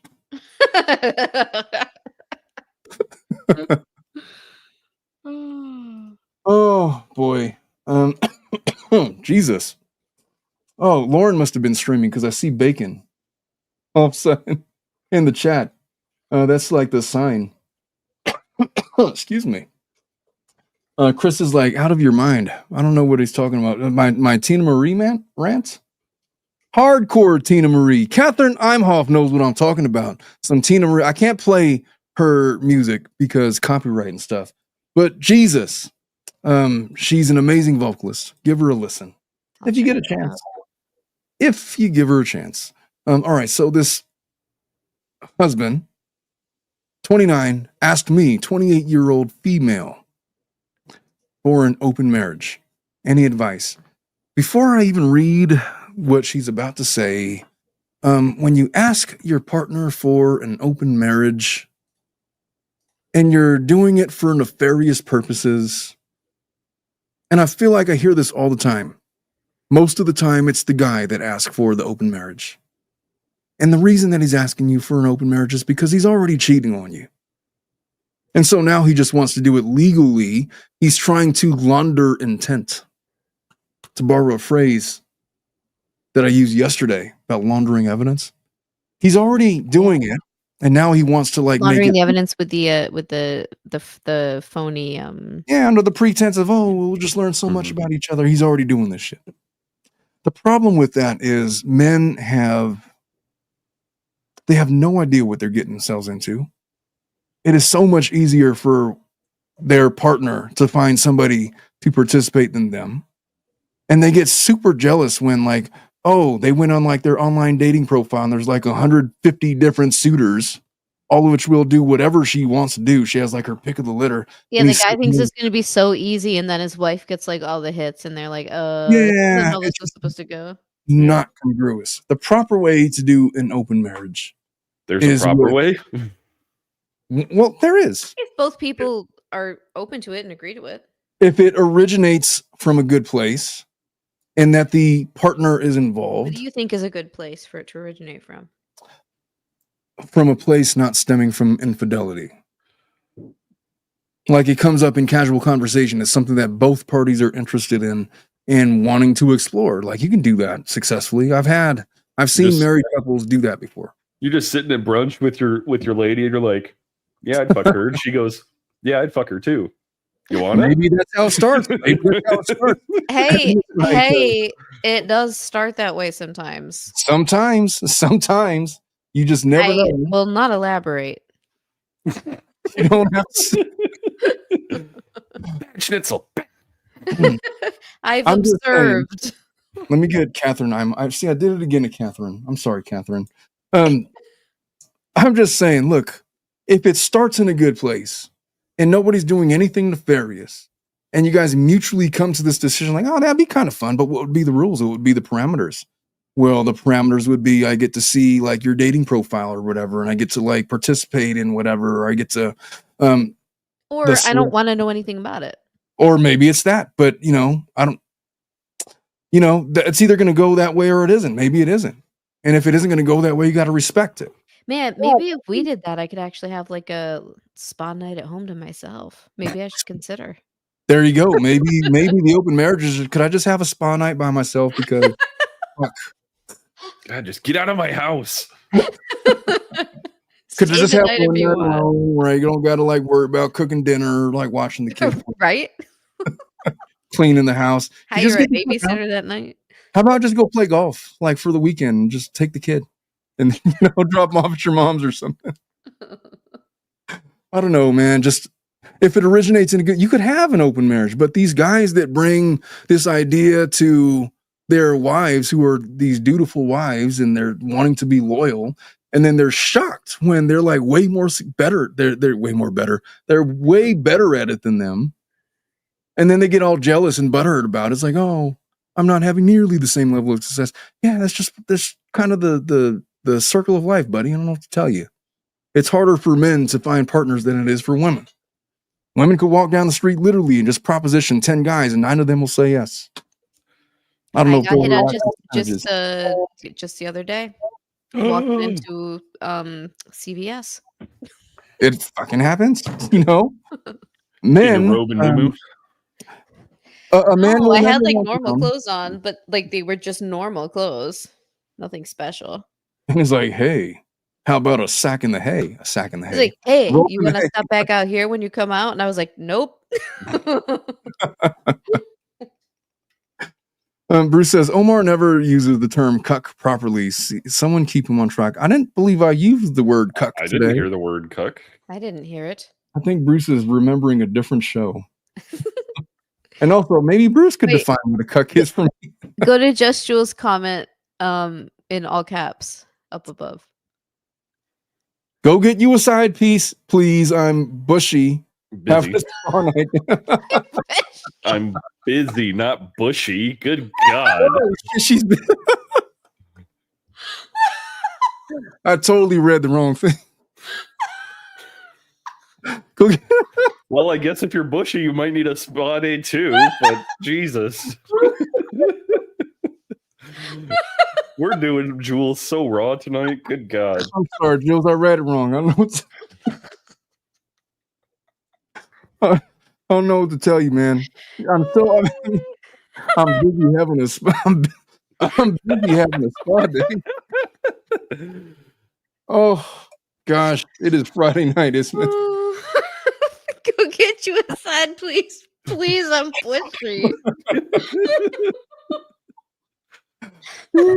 I need some time in the bathroom.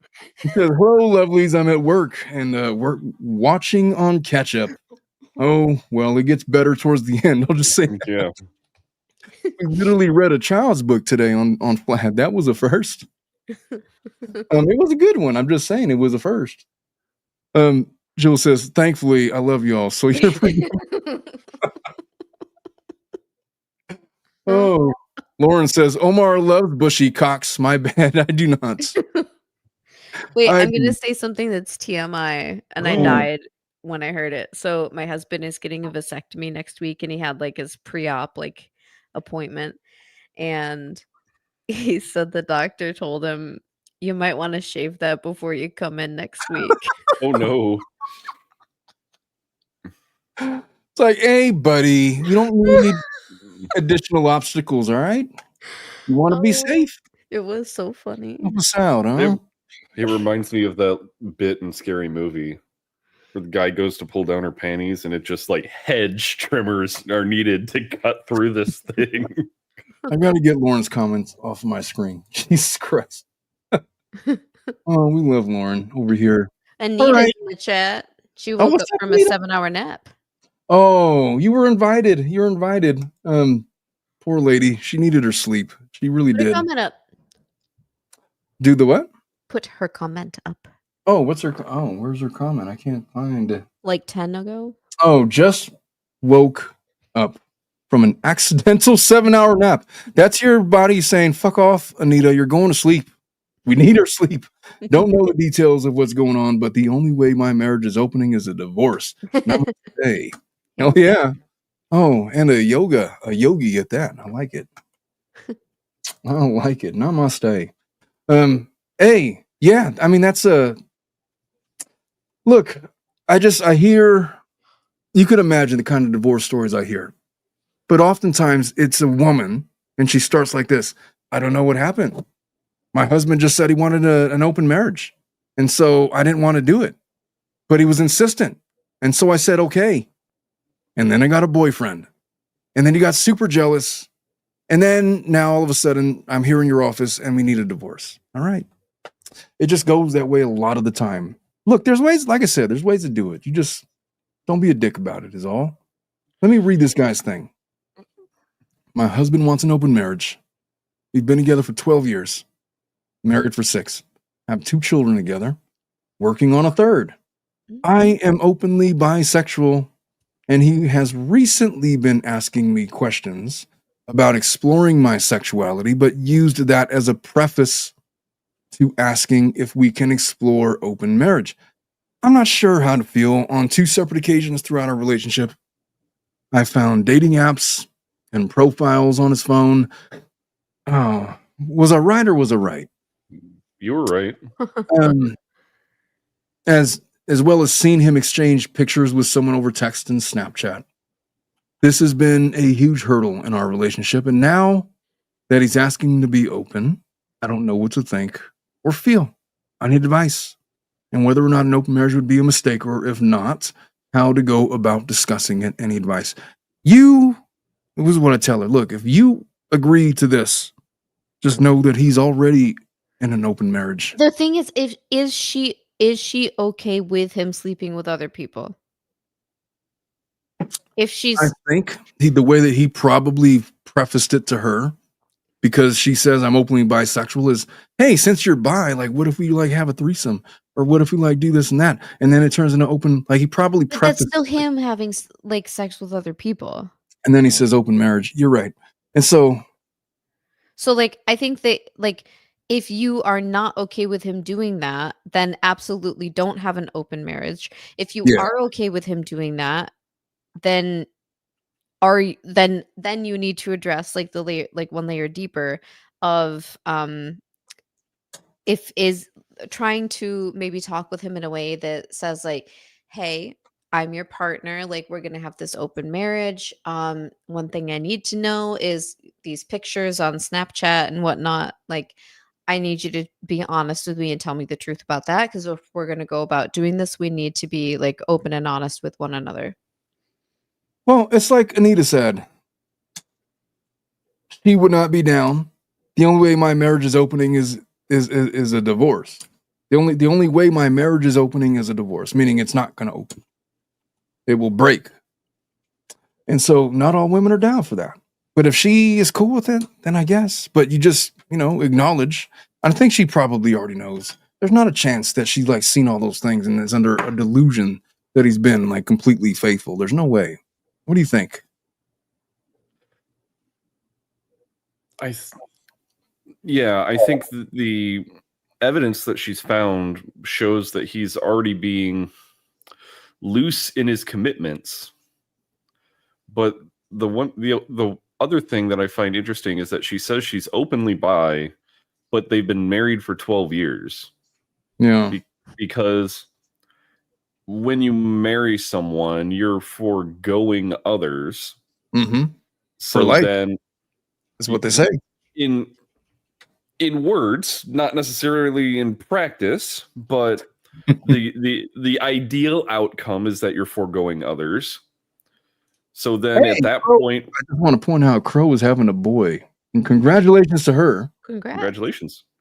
Yeah, I saw a comment up here a while ago. Oh, she says we are having a boy. Congratulations. And man, he's gonna have a lot of stories. I'm sorry, Brad. Continue.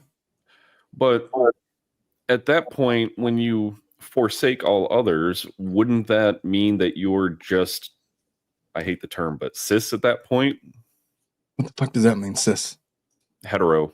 You're not interested in women at that point because you're only focusing on your husband.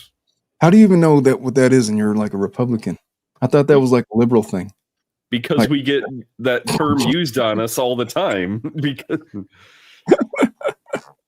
I don't know, man. I feel like they've been to look. It's the perils of marrying your high school sweetheart in your 20s when you're like fully developed at 28, 29 years old. And you know what you want, you know what you like, and you haven't lived anything, you haven't seen anything because you met as children and now you're adults. You're never going to tame that curiosity. I can't even blame this guy for like being curious outside of his marriage. And I honestly don't think that she doesn't have the same curiosities. And the fact that she's even asking this question, I don't think that this lady is, I don't think that she's dumb. She knows what's going on. The question is whether or not she can handle it or not. It's really, I really feel like what she's asking is it time for a divorce or should we try this open marriage thing?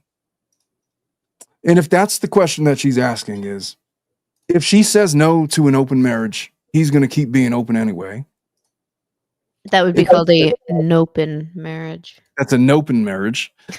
If they decide on an open marriage and he doesn't like it or she doesn't like it or whatever, it's either going to bring them closer together or it's going to be the final nail in the coffin for their marriage.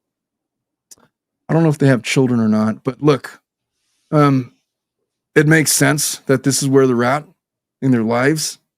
And she should just go into it with all the information. I think that they should have really open and honest communication about what's going on in private and what's expected in the future. And if they're cool with that, then hey, Godspeed to y'all. That's what I have to say about that. What do y'all think of that? I agree. Okay. I had one. Y'all want to do one more, or are you cooked? I'm I good. could do one more. All right. I will do the one. Oh, this lady says, don't ask married friends for dating advice. All right, this will be the one that we end on. Let me bring this one up. Ooh, I opened up the wrong thing. Why do my settings keep on coming up? Stop, present, Are you share. extra toasted? No, I'm not even a little bit. I'm drinking fucking Toasty, wine. toasty. Exactly. All right. Schnitzel, why don't you read this one? This is coming from a woman. It will not sound right in my voice. Story time. Oh, yeah. I saw a thread somewhere else in which a woman, for reasons I do not grasp, asked a married male friend for dating advice because he supposedly knew here, and he said some bizarre things that led to lots of people thinking he was either begging her or secretly attracted to her. The thread was, as usual, 50-50 on getting good feedback and some heavy duty moralizing from the men. But why the fuck would ask for feedback about dating struggles from married people? They don't know what it's like out there in the dating world. Like hell we don't. I think that about my female acquaintances who are married as well. They tend to be sweet and clueless about plenty of things. And you know very well if you have some confessional moment, they will tell not only one another all their married friends. Married people love sharing the tragedies of their single friends to reassure themselves of their own relationship is just fine. The only people who know what the challenges of dating are tend to be people who are grappling with the same challenges. When I am dating, I share all that with single friends, not the married ones. I have also found that when I have said, nah, not dating, not interested, it is the married people who get the most offended. Then I get grilled. Why not? Stan works with a really nice guy. You should get on the apps or learn golf. They get upset.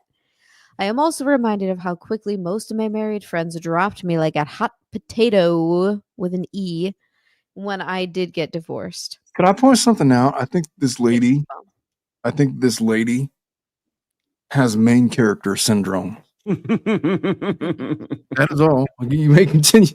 Go ahead and finish the thing. I'm just saying you got a warped sense of what's going on. But I digress. We have discussed this before, but sharing your dating and relationship traumas is something to think very carefully about. People will use it against you later on. I am not saying nobody should ever be vulnerable. However, in our open share everything culture, the real meaning of it gets diluted. Not everybody has earned your trust enough. Certainly not your repressed or frustrated married friends. Definitely not the men. All I right. guess I thought this was common sense, but apparently not. Before I go on a rant, could I just get some validation? I just want to make sure it's not just me. Did any of what this lady said make any kind of sense? The only thing that makes sense is potentially assuming that because people have been married for 10, 15 years, They that don't they know don't really understand the current dating world. I could give them that, but outside of that, Okay. not really. Well, then let me continue with my rant. Go for it. This lady is in her 40s because this is women dating over 40. She's going to die alone. She has a warped sense of what reality is. She has placed unqualified definitions and perspectives on vast groups of people that she had no business defining. She can't spell potato. She Her sentence undereducated. structure is terrible. Yeah, she writes like an 8th grader. She's got bigger problems. I would not be taking advice from this lady. But this is an example of a lady who has blamed her failures in the dating specter on everybody else other than herself. I couldn't even have a rational conversation with this thread, let alone her. My image of her is if I were to meet her and if I was single and in my 40s, and I'm 44, if I was single and I would see her there, I would probably talk to her for like 20 seconds and be like, oh yeah, that's a red flag, and move right the F on. She's all over the place. I'm not sure what I can't even make out from this post what her general foundational philosophies are on dating. She just says generally don't ask married friends for dating advice, assuming that people that have dated 15 years ago, because they're not current on, I guess, the current dating apps or technologies or whatever, have forgotten what it's like to date a man or a woman as a single person. When they probably put in, they probably put in a considerable amount of thoughts to what works and what doesn't work with the opposite sex. And experience. And experience. They've made choices that have stung them, that are stinging them currently for life. Maybe they made a bad decision while they were dating and ended up with the wrong person. Maybe they made a good decision and ended up with the perfect person, and it took them a couple failures to get there. It depends. Are you dating just to date, or are you dating to try to have like a meaningful relationship? Because why would you be asking your single friends who haven't fucking succeeded at having that like successful relationship? Why wouldn't you ask people who have actually been through it and succeeded? That's why I think that this lady is not altogether there. One of the weird things about social dynamics of married folks is married folks hang out with other married folks 9 times out of 10 because their kids can hang out, and then the social aspect comes from the fact of you're hanging out with people because your kids are playing together. That's where soccer moms and whatnot comes in. Brad, if your wife came over to my house, you and your wife came over to my house, you and I would hang out and we'd watch football and we'd play chess. Yeah, man, let's do it. But the thing is, and perhaps Blue Ribbon. And I don't know about some PBR, but we drink some whiskey. I got some good whiskey in my house. We'd have a. He's got wine. He's got lots of screw top wine. I don't care. I do not. The screw top wine I've had, I've discarded. I told my husband. Oh wait, sorry. I told my husband at the playground that meeting new moms and like trying to say like, "Hey, would you want to schedule a play date or something?" is kind of like dating. I said, I feel like I'm asking someone out. You're like asking for their number. You're like asking if you guys want to spend time together. And so it was always like weird for me to go up and be like, hey, like our kids are, taking a liking to each other. I could never do the play date things. Like, oh, you should come over and bring your kids. Like, no, man. I'm just, that is such a woman thing to do. I know how it sounds when I say that. Like, I don't think it's, I'm like, I'm supposed to be a good mom and I should try to socialize my child. So I have to do this. It's kind of how I feel about it. I guess men, not especially me. I don't know why I got to say especially. I'm just saying, they socialize enough at school. Like, you got a sister, socialize with her. This is before he was in school. That's true. And I guess if you're, my kids have siblings, and so it makes it easier. We don't need the play date thing, Sure. But when my daughter was young, she was the only child. I would hang out with her. Like, I take her to McDonald's, and then I would be studying for the LSAT or whatever, or law school or whatever, and she'd be playing with the other kids. Those were the play dates for me when I was raising her by myself.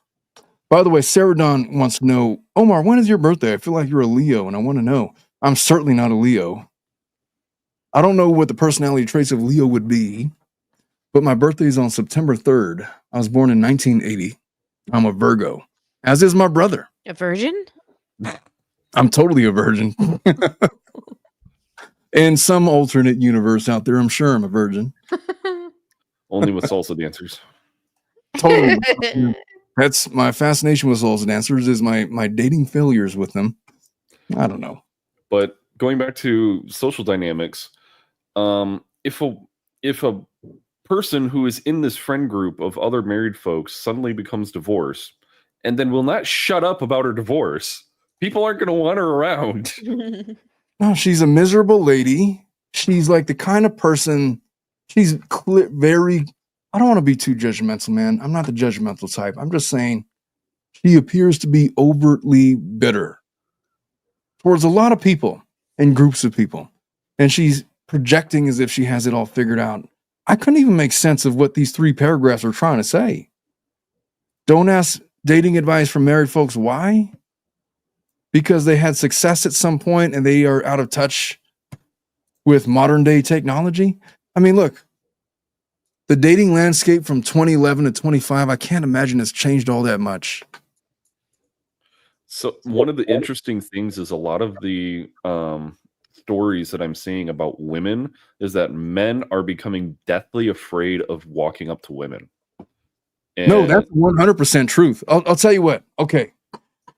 Exactly to that point, it's one of my biggest pet peeves with men. Men are too pussyfied in 2025 to walk up to a woman and take a chance. In 1994, I'm totally going back to 14 years old. I mean, the way that there was no dating apps, man. If you wanted to be with a woman, you had to go up and talk to her. And it was scary, but you got over that shit, man. And you figured out that, look, there's wins and there's losses. You're going to get rejected and there's others that are going to accept you. And it was just this thing. And I could not imagine growing up in 2025 where you literally have no obligation to talk to anybody in person or directly and just have that same level of confidence. Because I think that's what you gain from that. I think through all of your failures, that's what you learn. That's where you learn the most. Through all your failures, that's where your confidence comes from. Because then it's like, what are you just going to say no? Well, I've been told no like 30 times. So what's one more? And so you gain your confidence, you gain your personality, you stop giving a fuck. It's like I told my assistant, because my paralegal, she really hates when I grade her writing assignments, and she asked me to review this. I say, you know what? It's good enough. It's like, I hate it when you say that. It's like, yeah, well, it is. What did you expect me to say that it was a masterpiece? It's a fucking declaration. What were you expecting? The reality is, when you get to law school, I told her this. I gave her this example. Before I went to law school, everything that I ever wrote, everything that I put when I put pen to paper or typed on a screen, everything that I ever wrote, to anybody that would ever review it, it was gold. Everything I touched was gold. Everything was great. Everything was wonderful. Oh, you're such a talented writer. When I got to law school, my paper was ripped to shreds. You think you're a creative writer? Fuck off, dude. Get to the point. Get to the point, bitch. My papers were littered in red ink. I was told that I wasn't shit. Every single time. Every single time. And when I wrote something that was marginally good, they would tell me, you know what? Good enough. At some point, you got to be willing to be happy with good enough, because at some point, you got to just get the job done. And I know that that's as it pertains to writing, but it applies to dating. At some point, you are what you are. Be confident in what you are. You go up to that lady, you talk to her. The worst that's going to happen is she's not going to like you. You know how many women are alive right now on this earth? There's like 4 billion people. One of them is going to find you interesting. One of them will find you attractive. One of them will find you as a suitable candidate for marriage. One of them will find you as a whatever, you know? You go up and you take a chance. If you don't take chances, then you are severely stunting your growth. And my biggest fear for the incoming generation is they are losing this ability to go out and have a pair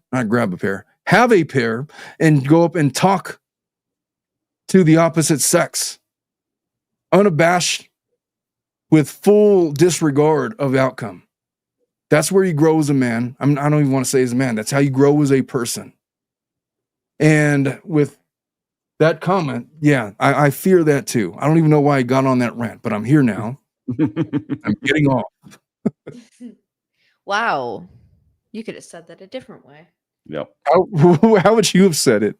I wouldn't have said I'm getting off. Yeah. I know that much. I guess that's a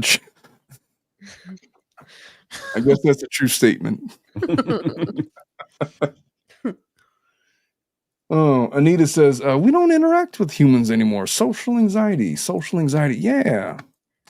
It's like I was telling my daughters, like, man, if I was your age, you know what I was doing when I was your age, man? I've totally had this conversation with my 18-year-old daughter. I'm so fucking old.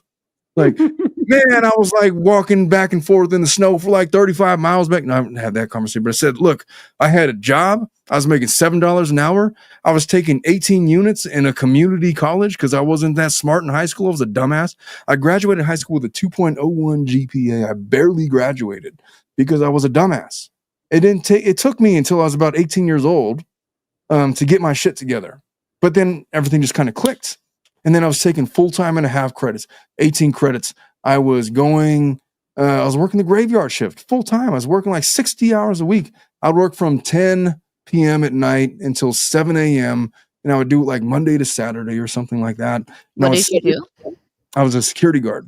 And I would sit in my little booth and I would keep notes. I would make my rounds and I would do my homework. I would study. I would read books.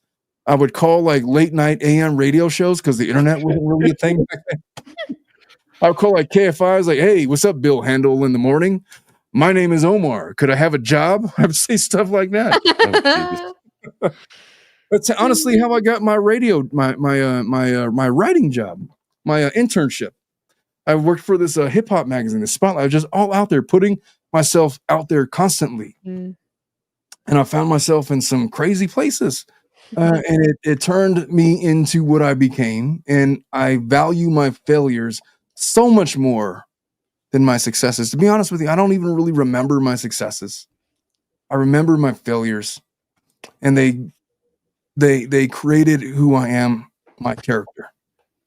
Your failures really like to keep you up in the morning. Because you remember that one time 14 years ago that you propositioned a woman and it went poorly and it plays on repeat in your head. Like, God damn it, can I just go to bed? You know what? You remember your first rejections. You don't remember your last. You don't remember your middle. Honestly, I don't remember being rejected past like my first initial attempts. Not that I wasn't rejected, because I certainly was. I'm just saying that they just mattered less. They mattered less. And that builds character. Yeah, it comes with character, and you don't want to follow somebody in battle that doesn't know what it's like to lose something. That doesn't know what it's like to bleed. That doesn't know what it's like to be injured. That's never had their heart broken. That's never liked a song so much that they sat there and considered and pondered at 3 a.m. the lyrics and the meaning of the lyrics. That's never watched a movie and considered their plot or their place in the universe. You don't want somebody that's never considered those things. How could you possibly consider those things strictly through bullshit communication? Do not lose your grip on human communications. Just because it's easy, because there's dating apps or whatever, you got to go out there and talk to people. The people that are most successful in the world talk to people. They're politicians. They're rich. They take all the chances. They take all the risk, and they reap all the rewards. Look at Elon Musk. That fucking guy has the charisma. I can feel her burnt gaze already. He has zero charisma. What are you talking about? Somehow, through his failures, he created something to get to where, I mean, he's like at one point, he was the richest man in the world. I think that comes from confidence. He wasn't even confident in anything other than he thought that he was the smartest man in the world. And that's confidence. And you're gonna say something with confidence, and people are like, oh, maybe we should believe this guy. Well, look at those fucking dumbasses now. Yeah. Look at Bruce. Bruce says, that's why I've gone full moose. Exactly. He's gone full moose, and I don't even know what that means, but he's happy. I don't know what that means. Sarah, I don't know if I made Sarah Dawn angry. Says, oh, okay. Thanks, Omar. I don't know if that's a facetious comment or not, but I'm just saying, look, man, if there's younger folks watching, if you want to excel in life, you have such a limited amount of time on this earth.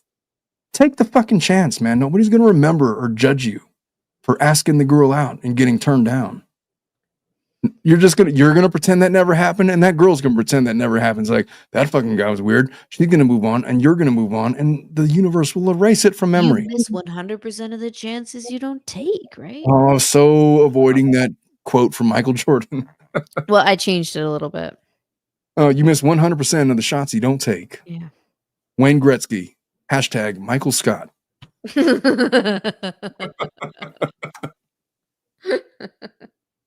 Hmm. But it's true. It's true. Like you said, if you don't put yourself out there and don't if you're not willing to fail, then Yeah. you're going to have fewer opportunities to succeed. Mm-hmm. Yeah. If look, how do you think Gingerbread got anywhere? Because he might be fucking wrong, but he's got a belief in himself. He's got a belief in law, and he says it confidently enough, and some people believe him. And he's been a lawyer for 25 years, and he's had some measure of success. It might not be what he thinks it is, but there's something to that, you know? There's something to grabbing yourself by the balls and grabbing and forcing yourself through the perils of the universe and making who you want to be, creating what you want to be. You fake it until you make it, until inevitably you become that thing. How do you think I became the Tilted Lawyer? I have no business being a lawyer. I have no business having a YouTube channel. I have no business being where I'm at or having the things that I have. It happened out of sheer fucking determination and fearlessness and just an utter disregard for how bad this is going to hurt. It's going to be something anyway. I'll just figure it out. If I fail, I'll do something else. And God damn it, I never failed. Well, I did fail, but I didn't fail at being a lawyer. Now I am a lawyer, and now I'm a YouTuber. I started a YouTube channel doing like these weird, not weird, like they were like instructional videos for how to represent yourself in family law or whatever. And it's turned into this channel where I got like 23,000 people subscribe to my channel, listening to the things that I say for no reason, because I speak confidently about the things I believe in. That's all. And I've said some controversial things on my channel. I'm certainly not the buttoned up lawyer channel that like Ask Two Lawyers are or other lawyer channels are. I am what I am. And I'm never going to stop being those things. Lawyers, one filing. What? 2 girls, 1 cup. Oh, geez. Oh, Jesus Christ. I didn't hear 2 lawyers. I just heard lawyers, 1 Oh, filing. I said 2 lawyers, 1 filing. I was like, lawyers, 2 lawyers, filing. 1 client. Oh no. Oh no. No matter how hard I would have thought, I would have never associated that with 2 girls, 1 cup. Just so you know. I don't even know what the appropriate one would be. Oh boy, two lawyers, 1 sanctions. No. There's no way to. It's super dorky. It's super dorky. You put lawyers into it. 2 lawyers, 1 motion sounds like a really bad fanfic. There, I like that one. 2 lawyers, 1 motion, bitch. 2 the lawyers, motion of the ocean. 1 motion, 3 sanctions. All right, folks. Before I get a little bit too sauced on this cheap wine that I'm drinking, I think I'm gonna bid you all adieu. I love you all. I want you all to know that I love you all. I want you all to be safe. If you happen to be pulled over by a cop this weekend, you say nothing.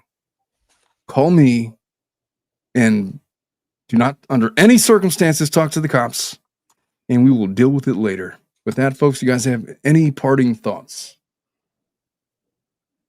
Not at the moment. I give that whole soliloquy, and then what you guys have to say is don't talk to the cops. Yeah, don't talk to the cops for sure. 2 girls, 1 cup, bitch. Assert your rights. Print out your fucking insurance card and don't show it from your phone because you don't want to incriminate yourself. Totally. And never give the cops your phone unless they have a warrant under any circumstance. Yeah. Anyway. Some people would only give over those devices if there was a warrant. Jesus. I don't know where you're going with that, but I feel like it was somewhere bad. Not bad. Oh. All right, folks. I love you guys. You guys have a wonderful weekend. We'll see you guys next time. Bye-bye. Bye.